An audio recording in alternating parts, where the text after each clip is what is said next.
Well, good afternoon. It's not raining, right? We're in good shape. A little breeze won't hurt us a bit. Welcome to the 5th annual Oakwood Historical Tour. My name is Maynard Harding, and I'll be your guide this afternoon through a little bit of history. Before we get into that, I would like to bring up a little point. A couple of people that were not in our program. They were put into the program a little later. Sam Lyle is our drummer this afternoon. Our video crew has been increased, including Joe Crabtree and Bob Christensen. And we have some special guests with us today that I would like to mention before we start. John Reed is a soldier on the road back there. John is now a member of our community, but he is with Company C of the 4th Missouri Infantry. And he is on our police department here now, so watch it when you go out. He is a visitor on this tour. We'll see about the future. Have all of you made your donation to the Iron Horse? Did I get all your hands? Come on. We have some other special guests, which I will introduce a little later. The Civil War, Ruth, long time ago. It's been about 125 years since the Civil War was over. It's been called a lot of things. The event that changed the course of American history, or maybe the Great American Tragedy. 620,000 young men died in that war. But it's very important to us here in the Valley, because this land during the course of the Civil War was Osage Indian land. There had been an effort during the course of the war to get a treaty signed with the Osage, but their loyalties were divided about half and half. Half being for the Union cause and the other half being for the Southern cause. But just 5 months after that war was over, a treaty was signed just about 20 miles north of here. And one article of that treaty is very important to us. That article states that the government will take this land from the Osage and sell it to settlers.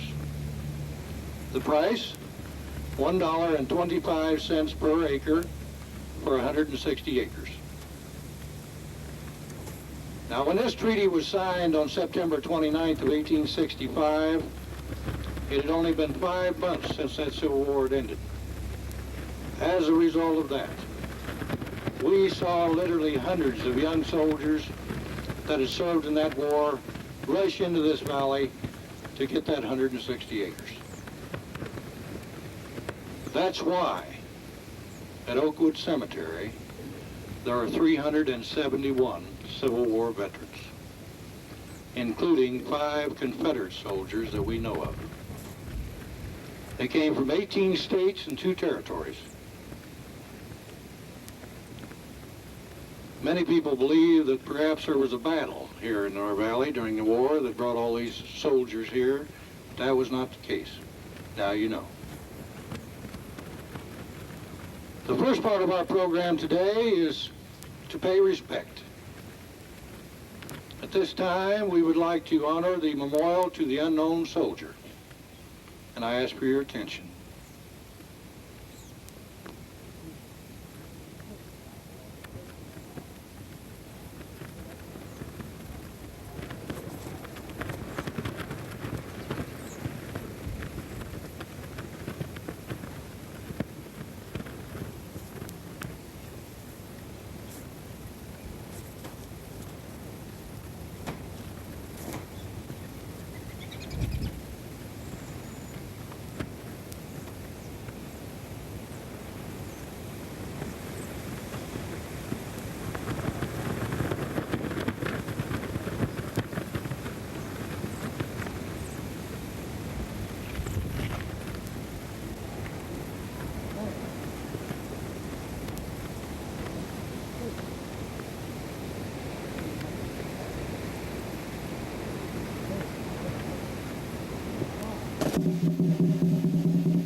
I'd like to thank the Army Reserve Firing Squad for their coming today, and we are glad to have them, aren't we? Thank you. These old circles here are an interesting place, aren't they? But did you ever wonder how they got here, or who put them here, or why they're here in the first place?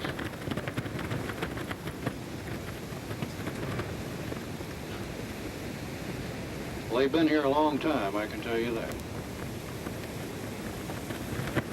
And here's Miss Susan Horner.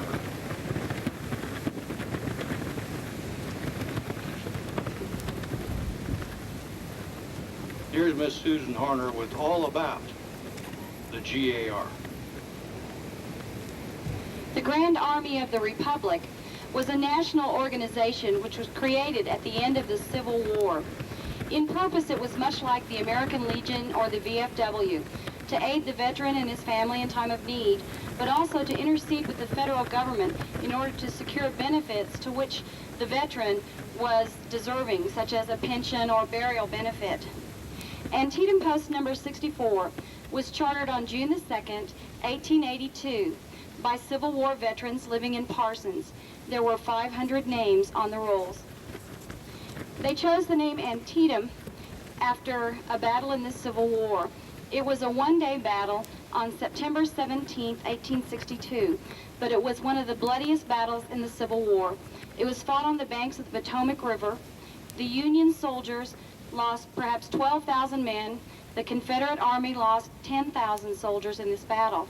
The South won the battle, but the name Antietam was not chosen for that reason, but to honor so many of the slain comrades. In May of 1886, Circle Number 1 was created with the purchase from Block 37 of lots 13 through 18. In 1887, the flagstaff was set in Circle Number 1. It had originally stood at the intersection of 18th and Broadway in Parsons. Circle Number 2 was created in 1889 with the purchase of lots 7 through 21 of Block 38. In 1905, nearly $3,000 had already been spent on the two circles. They were enclosed with cut sandstone, coping, and capstones.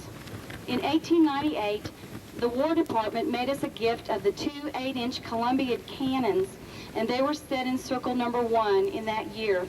They weigh 9,250 pounds each. On March 1st, 1905, a half-mil levy was levied on all property, taxable property, in Lebec County for the years 1905 and 1906. The proceeds of the tax were for improvement of the GAR burial grounds. The rotunda was built in 1905. It's 28 feet high and is surmounted by a pyramid of cannonballs and an eagle. In 1907, these concrete abutments were added to Circle Number 2, and the flagstaff was moved from Circle Number 1 to Circle Number 2 at this time. In 1911, the bronze soldiers were added. They're made from sheet copper with a bronze overlay. They were made by the W.H. Mullins Company of Salem, Ohio.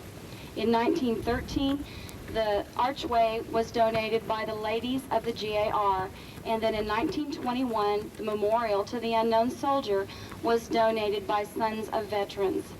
Today we are gathered to honor the men who are buried here, as Antietam Post number 64 originally intended. Thank you, Susan Horner, ladies and gentlemen.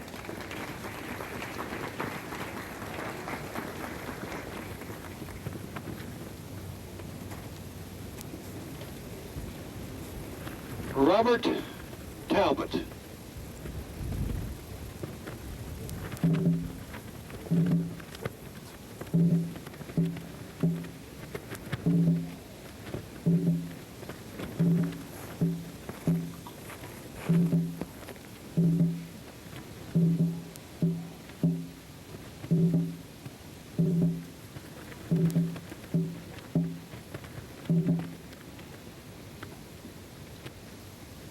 Robert Talbot. Some of the statistics during the war were that 1 out of every 64 Union soldiers was killed. 1 out of every 10 was wounded.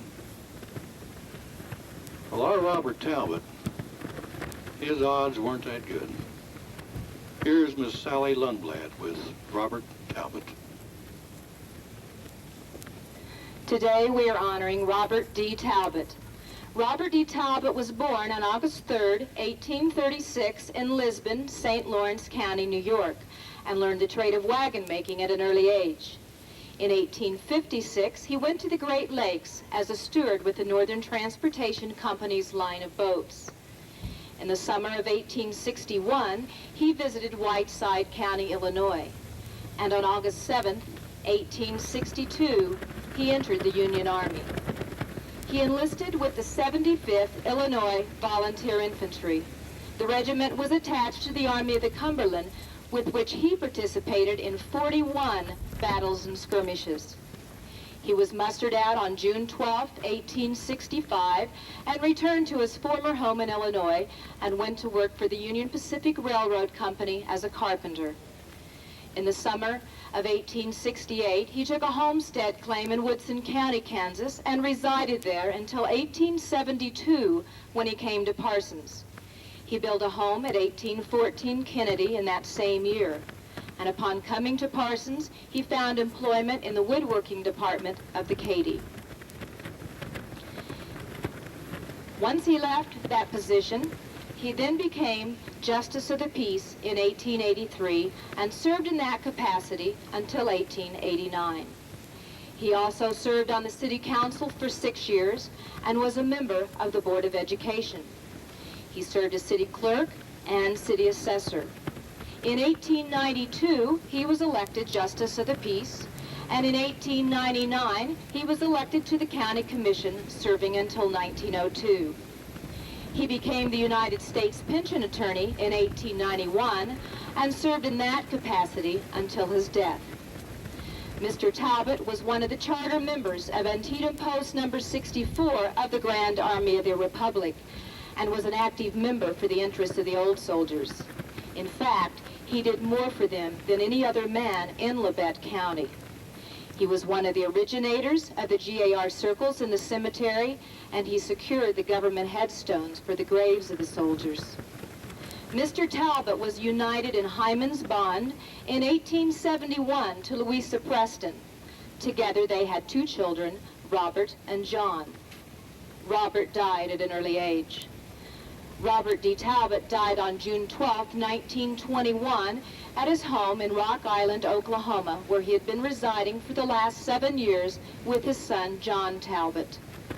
He was 86 years old at the time of his death and was survived by his son, John, and his wife, Louisa. Miss Sally Lundblad, ladies and gentlemen. Thank you, Sally. Sylvester Bailey.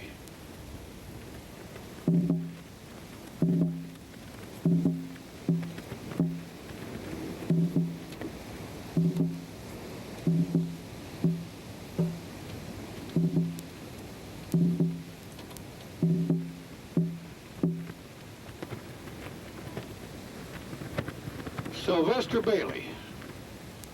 A strange word is associated with him, or a strange name, Chickamauga. Well, here's Miss June Crabtree with Sylvester Bailey. Sylvester M. Bailey drew his first breath of life on October the 6th, 1834. He was born in Winchester, Fairfield County, Ohio. He lived in Ohio with his mother and father till the age of 14, and they moved on to Sangamon, Illinois. He grew to manhood in Sangamon and met the love of his life, Elizabeth Harvey. They were married, and Elizabeth bore 10 children. There was Walter, and William, and Franklin, and Paulus. There was Teresa, and Eve, and Erastus, and Amelia, and Maud. They lost little baby Erastus at 17 months and baby Eve at 9 years. Sylvester enlisted in the Union Army, the Illinois Infantry, when he was 29 years of age. He was a member of Company K. Battalion 115. He quickly advanced to the commission of first lieutenant in September of that year, and a year later he was made captain. Captain Bailey fought in the Battle of Chickamauga. The word Chickamauga is a Cherokee word, and it means river of death, and this truly was a river of death. This battle was a 2-day battle that lasted September the 19th and September the 20th. When the smoke cleared and casualty counts were taken, it amounted to 37,120 persons, either killed, wounded, or missing. It was at this battle that Sylvester M. Bailey suffered a disabling injury, and he did resign his post in February of 1864 and returned to Illinois to his family. 10 years later, he purchased a land claim in Osage County and moved his family to Kansas. They farmed the claim for 8 years and moved on into Parsons in 1882. He built a new home for his family in the 1700 block of Clark. He went into the real estate and insurance business with B.J. Knapp. He remained in this business until his death. Sylvester M. Bailey died at the age of 69 at his home. We truly do honor today Sylvester M. Bailey. June Crabtree, ladies and gentlemen.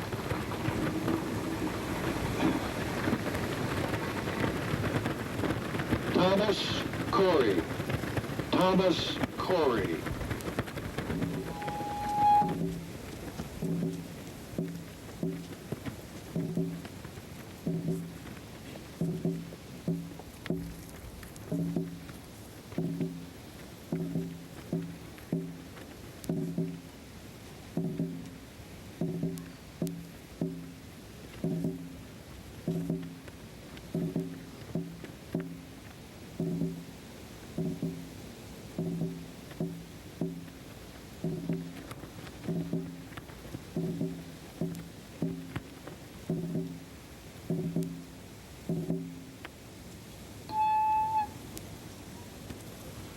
Thomas Corey. You remember I said that 1 out of 10 Union soldiers was wounded? Well, this certainly didn't apply to Thomas Corey. Here's Miss Carolyn Bryson with Thomas Corey. Today we are honoring Thomas C. Corey. Mr. Corey was born in Cranberry Township in Crawford County, Ohio on July 5, 1838. He grew to manhood in this setting. He enlisted in the Union Army shortly after the start of the Civil War in the Company 1 of the 15th Ohio Volunteer Infantry. He was in several battles with his regiment and was wounded 7 times. His most serious wound came at the Battle of Peach Creek in Georgia on July 20th, 1864. At this time, he was wounded through the left shoulder. He was discharged because of his wounds on February 14, 1865. In 1866, he graduated from the Cincinnati Law School, subsequently spending 8 months in Missouri prior to locating at the Canfield Trading Post in Neosho County, and that was in March of 1867. During that time, the first court term in that county in March of 1867, he was appointed county attorney. In 1868, he was again elected and moved to Osage Missions in St. Paul. In March of 8th of 1871, he came to the newly formed city of Parsons to the sale of lots. He bought 2 of those lots and built a house at 20th and Morgan. He moved his family into that house in the spring. This was one of the first homes built in the new town. He started his law practice, and other than 6 months when he was in partnership with V.J. Knapp in the organization of the Western Enterprise, he continued his law practice until his death. He was elected Labette County Attorney in died while holding that office. He was married Polly Comstock on August 9th of 1868, and they had 4 children. Their names were Maud, Larry, Clarence, and Paul. Thomas Corey died on March 14th, 1888, and he was only 47 at the time of his death. Miss Carolyn Bryson. She has a hat that wants to fly, too. Sorry, Carolyn.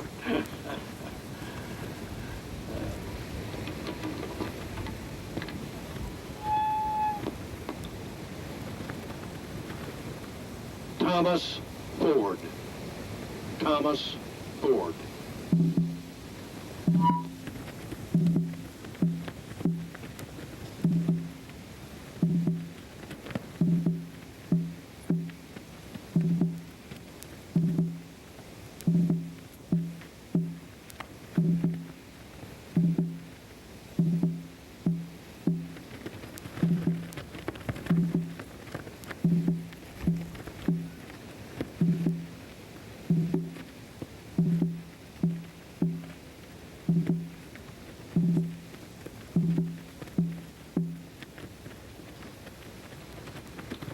Thomas Ford. The enlistment age in the Union Army at the start of the war was age 18 to 25. It has been said there were over 100,000 young men between the age of 15 and 17. And then there was Thomas Ford. Here's Miss Jackie Payne with Thomas Ford. Today, we are honoring Thomas H. Ford. Mr. Ford was born a slave on Christmas Day, 1849, in Louisville, Kentucky.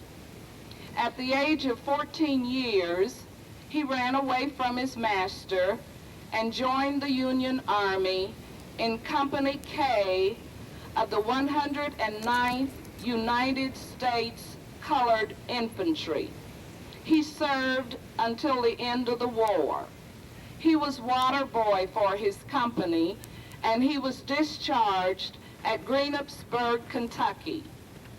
He was born Joseph H. Ford, but changed his name to Thomas Ford when he joined the Union Army so that it would make it more difficult for his master to locate him. During the course of the Civil War, more than 180,000 black soldiers served in the Union Army. 37,000 died during that war. 23 black soldiers won the Congressional Medal of Honor, and over 14,000 black men joined the Union Army from Kentucky, Mr. Ford's home state. At the end of the Civil War, in 1865, Mr. Ford married and had 2 daughters. His wife passed away while the girls were young. He had 2 brothers and some cousins who had migrated to Indian Territory. So with his 2 girls, Maud and Pearlie, he came to Fort Gibson, Indian Territory. In Oklahoma Territory, around 1870, he met and married Rhoda Ann Wilson. Miss Wilson's family came to Indian Territory in 1839 with the Cherokees on their 800-mile march from Georgia, commonly referred to as the Trail of Tears. More than 100 black slaves made that trip to Indian Territory. The 1907 Cherokee rolls listed 4,925 Negro freedmen. To this union of Rhoda Wilson and Thomas Ford were born 3 girls and 5 boys. The family lived in Oklahoma Territory and continued to live in the new state of Oklahoma until moving to Parsons in 1914. Mr. Ford went to work for the Katy Railroad and was working for the Katy at the time of his death on April 29, 1918. He was 68 years, 4 months, and 27 days old at the time of his death. Thank you, Jackie. Jackie Payne, ladies and gentlemen.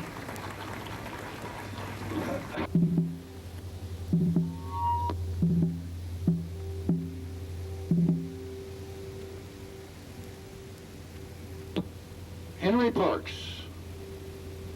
Everybody said that Henry was a good soldier. Everyone that knew him. And he was. Here's Miss Carol Bush with Henry Parks. Today, we are honoring Henry Parks. Mr. Parks was born in Oswego County, New York, April 30th, 1841. At just 3 years of age, he moved with his family to East Troy, Wisconsin. He remained there until the fall of 1858, at which time he went to St. Joseph, Michigan. At 20 years of age, Henry enlisted in South Bend, Indiana, just 4 months after the Civil War broke out. He enlisted as a private in Company F, 29th Indiana Volunteer Infantry. Henry Parks was wounded at Chickamauga. The Battle of Chickamauga, Georgia, was fought on September 19th and 20th of 1863. During this battle, the Union Army had 1,644 men killed, 9,262 wounded, 4,945 missing in action. The Confederate Army had 2,389 men killed, 13,412 wounded, and 2,003 were missing in action. Henry Parks was discharged December 19, 1865. During his 4.5 years of service, he was only away from his regiment on one occasion, and that was a 30-day veteran furlough. After leaving the Army, he returned to Wisconsin for a time and then to Muskegon, Michigan. At that time, he married Ella F. Whitman. They had 3 daughters, Mabel, Cora, and Edith. They came to Parsons in January of 1882. Henry and Ella built a home at 1512 Main, and they resided there for the rest of their married lives. Shortly after his arrival, he went into partnership with William Neighbor and the Neighbor and Parks Meat Company on Main. By 1890, he was employed by the Katy Railroad in the shops. He continued this employment until his retirement. Henry F. Parks died at his home on February 18, 1913, at nearly 72 years of age.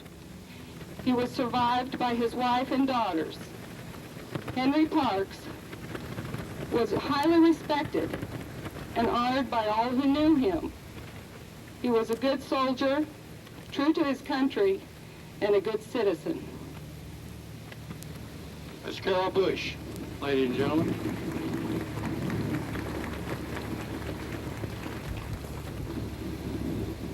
There's not many of our old families left from the pioneer days, and we'll get back to that in just a minute.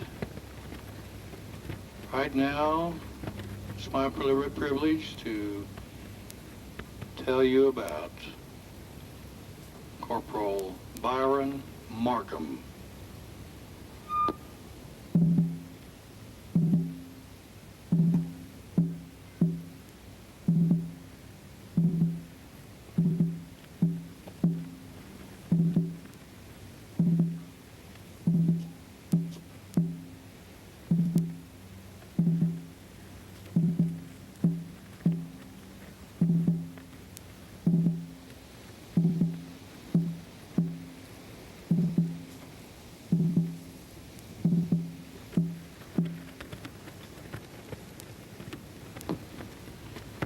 Byron Markham.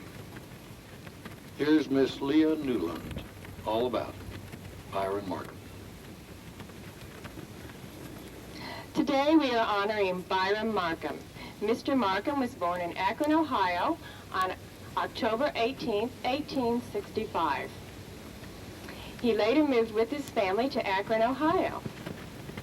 Mr. Markham enlisted in Company C of the 151st Illinois Infantry. He was discharged at Springfield, Illinois on January 24, 1866. And he returned to his home in Illinois. Mr. Markham moved to Holton, Kansas in 1881. He farmed at Holton until 1906 when he moved northwest of Parsons on a farm. He farmed until the winter of 1908 when he moved his family to 1431 Belmont in Parsons. At this point, Mr. Markham's health was failing due to complications of an injury he received during the Civil War. Mr. Markham married Ida J. Crawford in Illinois after his return home from the war. They had 2 children born to their marriage, Howard C. and Laura. Mr. Markham died at 1:45 a.m. on May 8, 1909 at his home. He died due to the complications of his injury received during the war.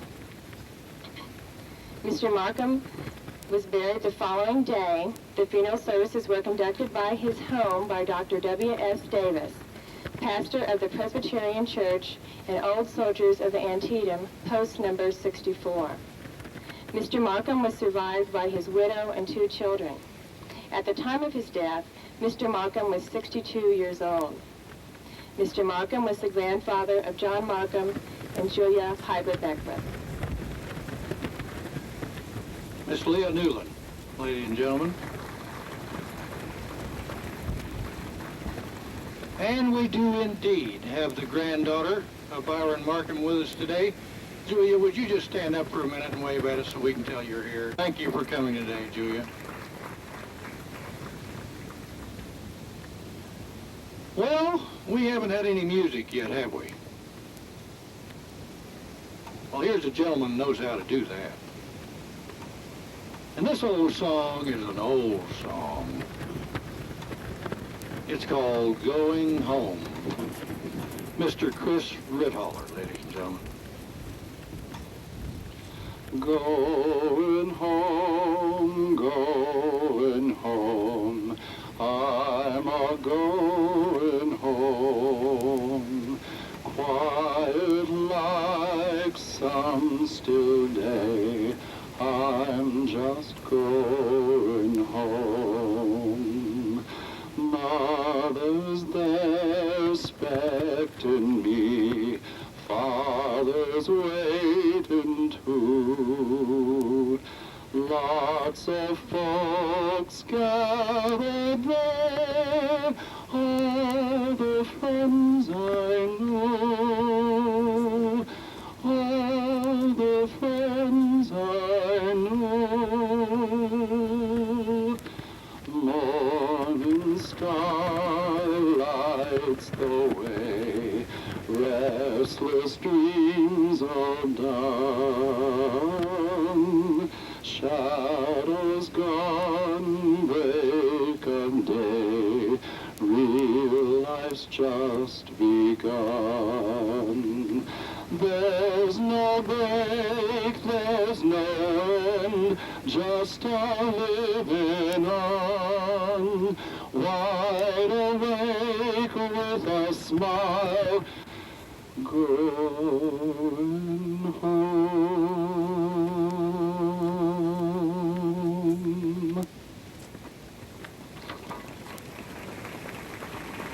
Red Holler.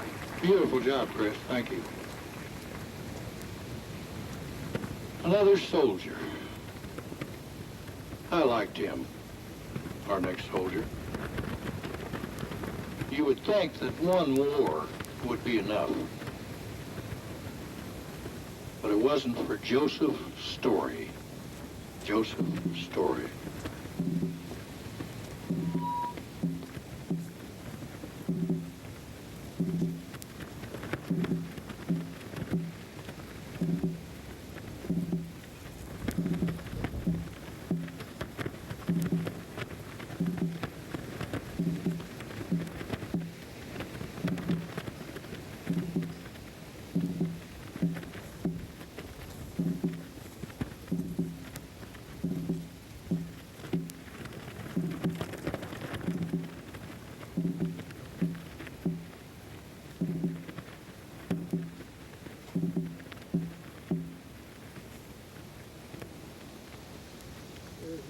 Here's Miss Sue Ann Harris with Joseph's Story.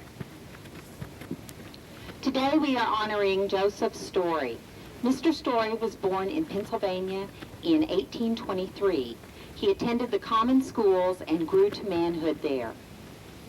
On May 13th, 1846, the United States declared war on Mexico. It was shortly after this time that Mr. Story joined the Army, and at the age of 25 years. He served with his unit in Mexico until the Treaty of Guadalupe was signed. This treaty was ratified on March 10th, 1848, and established the Texas border at the Rio Grande. This treaty added 522,000 square miles to the United States, including California and the southwestern states. After the Mexican War, Mr. Story returned to Pennsylvania and his family. He worked at several occupations, including farming. And shortly before the start of the Civil War in 1861, Mr. Story and his family moved to Iowa. In 1862, Mr. Story again answered the call of his country by enlisting in the Union Army in Company F of the Iowa 19th Infantry. He was 39 years old at the time. He served with his regiment until suffering a back injury for which he was discharged. For this injury, he received a pension of $12 per month. After the Civil War, Mr. Story returned to Iowa and his family. He remained there until 1877, at which time he and his wife Mary and their 2 children moved to Lubec County. They purchased a land claim of 160 acres in the North Township. They lived on this farm until the early 1900s, at which time they moved to Parsons at 1631 Morton. They continued to own the farm until 1892. Mr. Story served as city constable for a number of years. He was serving in this capacity at the time of his death on November 25th, 1897, at the age of 74 years. Mr. Story was survived by his wife Mary and their 2 children, Alice and George. Sue Ann Harris, ladies and gentlemen. Thank you, Sue Ann. Nice presentation.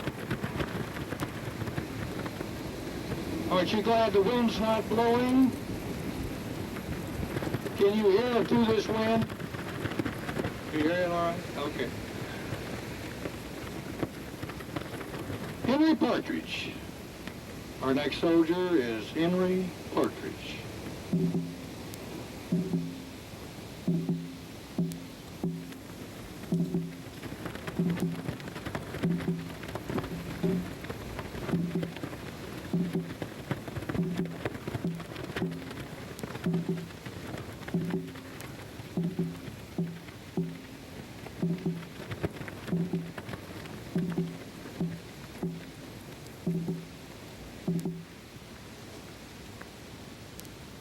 It'd be pretty good if they named a street after you, wouldn't it? Well, they did, for Henry Partridge. Here's Miss Jan Chubb with all about Henry Partridge. Today we are honoring Henry L. Partridge. Mr. Partridge was born in Pittsfield, Massachusetts on October 28, 1833. He lived there until 1842 when his family moved to Battle Creek, Michigan. In 1851, he went to the Red River of the North with the Minnesota Stage Company. He carried the first mail to Fort Abercrombie that was ever carried there by train. In January 1863, he returned to Michigan and was appointed deputy sheriff for Calhoun County, Bedford Township. He became active in securing recruits for the Civil War and was so efficient in his work that every call for more recruits except the last was promptly filled. The last call came in the winter of 1863. While bounty money was being offered to enlist, men would still not come forward. It was the darkest hour in the nation's history, a time of discouragement throughout the whole Army. Again the call came for more troops with which to beat back the armies of the South and to fill the wasted ranks of the armies of the North. A draft was ordered, but that draft was never executed in Bedford Township. 22 recruits were required from that township, yet no one would come forward, although bounty money was being freely offered. Mr. Partridge decided that the county should not be disgraced and announced his intention of being the first of the volunteers.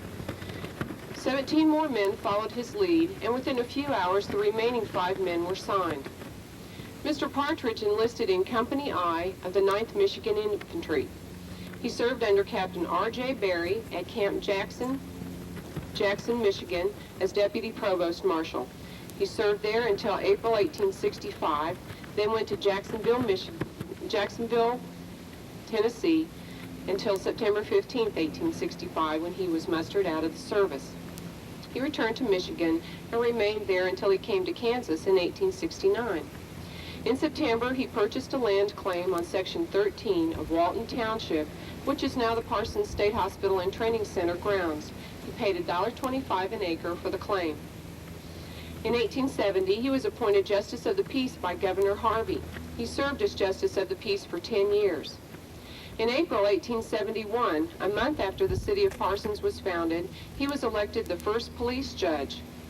He also served on the school board, on the city council, and as city constable. In 1883, he was elected commander of Antietam Post number 64 of the GAR. When a new addition was added to the south side of the city, the street Partridge was named in his honor.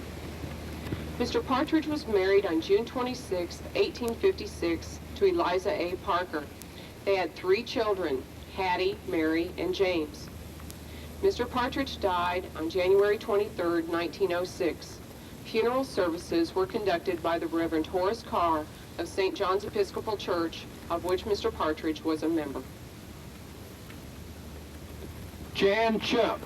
Ladies and gentlemen, fine presentation, Jan.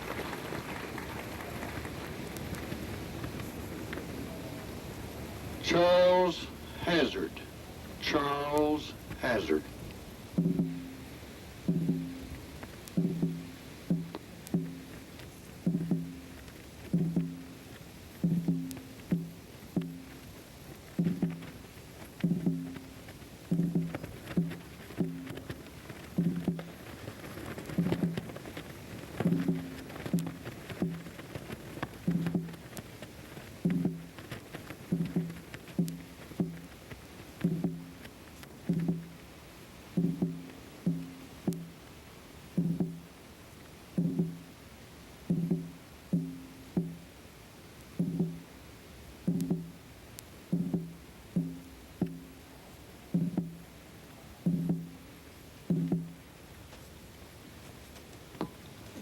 Our veterans were in many occupations. Bankers, farmers, lawyers, teachers, and then there was Charles Hazard. Here's Miss Becky Holman with Charles Hazard. Today we are honoring Charles A. Hazard. Mr. Hazard was born in the state of Illinois, where he received a common school education. At the start of the Civil War, he enlisted in Company C of the 6th Illinois Cavalry. He obtained the rank of lieutenant at the close of the war prior to his discharge. Charles and Pearlie Hazard came to Ladore Township, Neosho County, in 1869. where they bought a land claim that same year.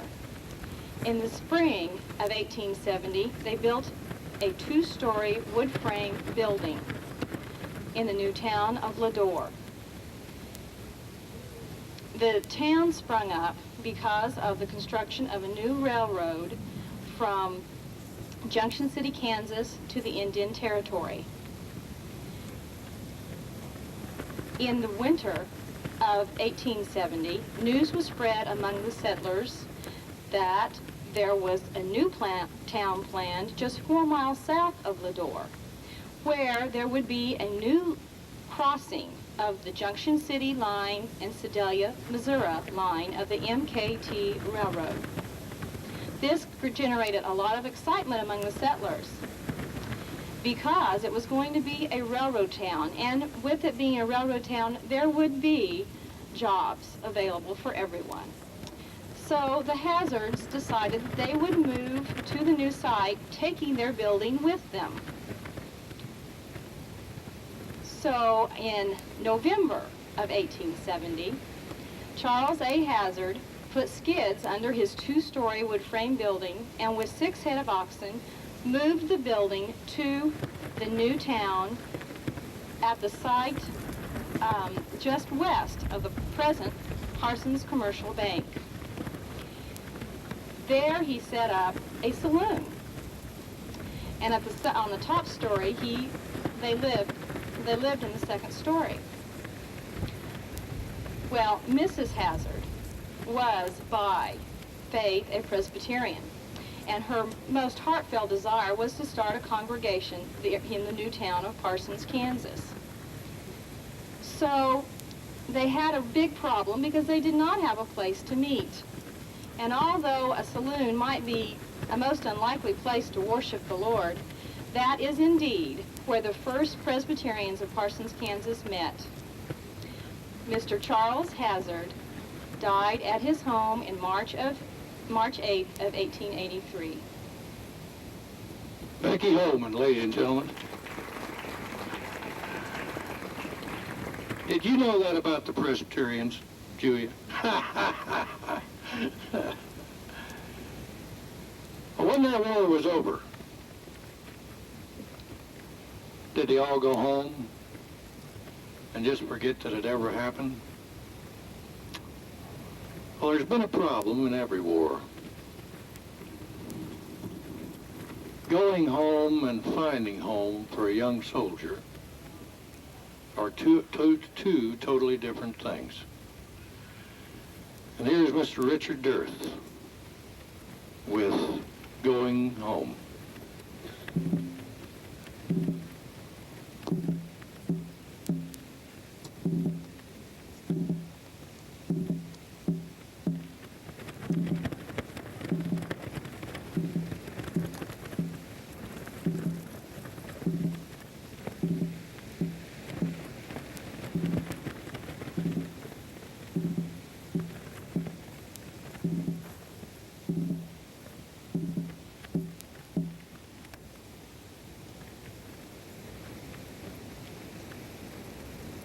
No one could have predicted the changes that would take place in America and Americans during the course of the Civil War. Until then, America had been, as Bruce Caton wrote, small enough to carry in the mind and the heart. A young man's fatherland was all that he could see from his bedroom window. Most of these young men who fought in this war had never been over 20 miles away from home in their entire life. It was a war of terrible irony. Fathers fighting sons, brothers fighting brothers. Would the wounds of the flesh heal faster than the wounds of the heart and the mind? In their innocence, these men had not the remotest idea of what this war would be like. This was an army of our finest young men, off to fight a battle, and off to find bravery, and to find it in their own ideal. That had been the case in every war, both before and since. But when the war was over, thousands upon thousands of these men went home. They went to New York, to New Orleans, to farms in Ohio and Illinois. But everything had changed since they'd marched off to war, including themselves. They'd gone away as boys, and they'd come home as men. Any young soldier can tell you that going home and finding home can be two different things. Their minds were full of knowledge and memories that no man should have to carry. So a restlessness developed in these young men. Many of them felt they should move on. America was a big country, and surely there was some place that they could find home, put down roots, and start over again.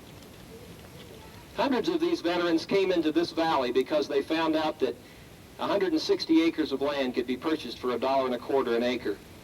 They came from 18 states and 2 territories, and yes, some of them did find home. It's these men's efforts, their faith, their willingness to endure tremendous hardships, that we owe the development of this valley. Richard Durth, ladies and gentlemen. Thank you, Richard.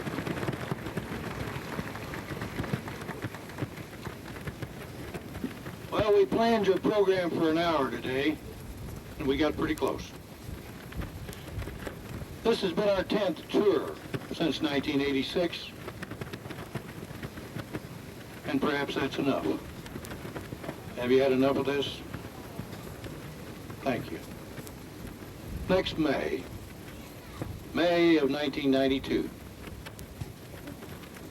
all about Appleton. We will be doing Appleton Street from 18th to 14th. But right now, I would like to thank all of our actors who, with one rehearsal, have put on an excellent program for you, I think.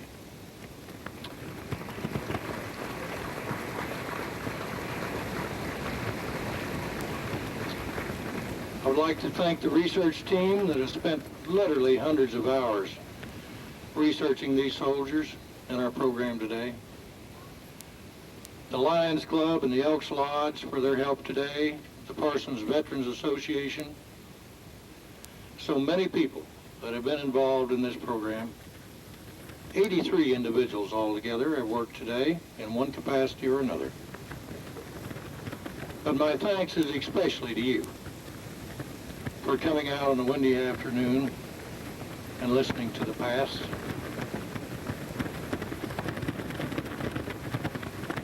I want to tell you that our program is being videotaped today and will be shown on channel 36 on Parsons Cablevision in the near future. These programs are a little bit unusual. We've been sending our videotapes, by the way, all over the country on these programs. And we have visitors here today that are looking to see if they can't use this maybe in their town. But how about you? You haven't been involved yet. Why don't you come out and help us? You could have some fun on that Appleton tour. No hands? Come on now. I'll look for you. Call me. On behalf of the Iron Horse Historical Society and the Parsons Sun, we thank you for coming today. Good day.